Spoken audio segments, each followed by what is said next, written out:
BTS এর সবথেকে ছোট সদস্য জিয়ন জাংকুক তিনি বলেছে বাংলাদেশি মেয়েকে বিয়ে করতে চান।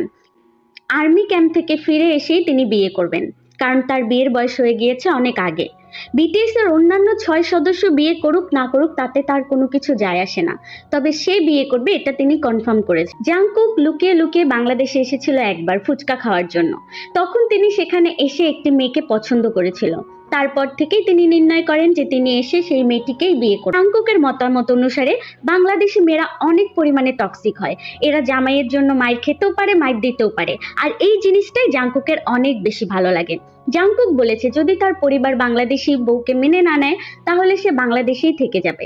হ্যাঁ, ঠিকই শুনেছেন, শ্বশুরের দেওয়া বাস চালিয়ে হলেও সে তার স্ত্রীকে খাওয়াবে।